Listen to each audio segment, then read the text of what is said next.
Hey, welcome back, guys. And this is going to be a pretty short video. Uh, we already went through the belt and everything, and we're getting ready to put the oil dipstick tube in, and you can also fill it with oil with this. And then, of course, this is where it goes up to the breather system, which is maybe a subject for another video. So what I did here is put a new O-ring on this. I'll show you that. Put a new O-ring on there.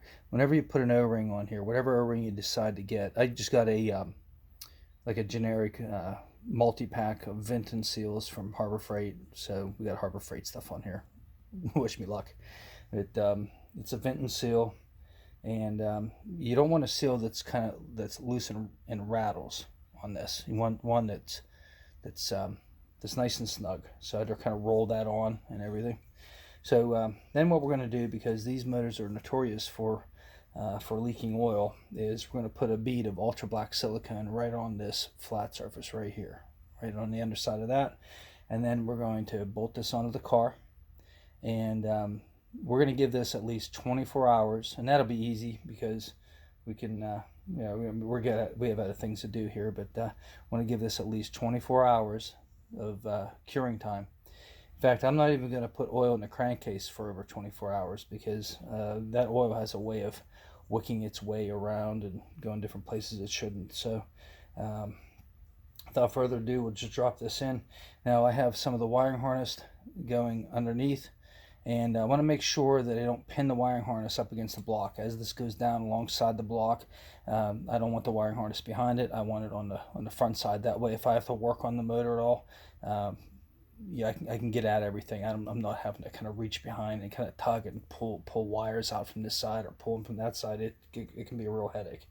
Besides that, we have this oil breather tube that we have to deal with.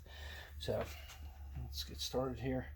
Just gonna put a pretty generous bead around there. And if anybody has any tips on how to get a tube of silicone where it doesn't glue itself shut, where you have to take a drill bit and kind of drill the end out every single time you use it, you can leave it in the comments down below. So you see we got a nice little bead there, nothing fancy. Set this down. So kind of looking down below, I want to make sure that this is going to snake kind of over that way. I want to make sure that I'm not pinning any of the wires down. I also don't want to bump the wiring with the end of this with that silicone on. It could possibly mess up the bead. So I'll reach through, and I don't have the radiator in this, which makes it real nice. But I have the injector wiring harness almost in the way there. So I'm just going to snake this down through. And you have to kind of get it going and kind of rotate it in position because it's the way it's shaped. Get in there. There it goes. And we're going to drop that down in. I'm kind of eyeballing that. Push it. The O-ring is tight in there. There it goes. And it is sealed. Now I do not want to move that very much. Is moving that back and forth, it's could possibly sacrifice that bead of silicone that I put in there. So then it's just a matter of a short little stubby bolt.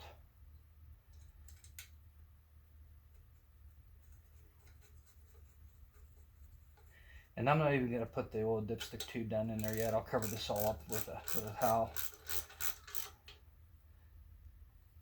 So there's that.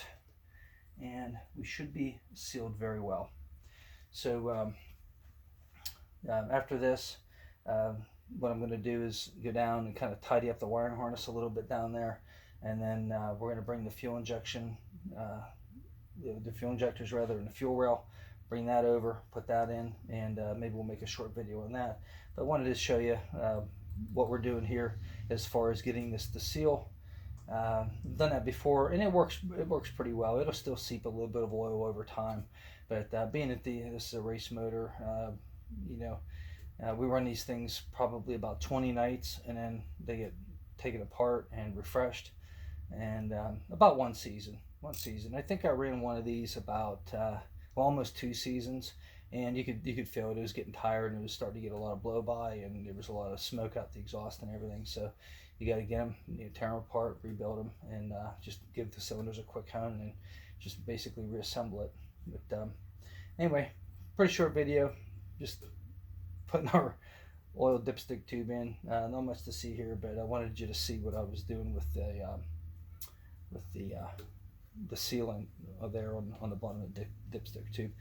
Appreciate you guys watching. Like and subscribe.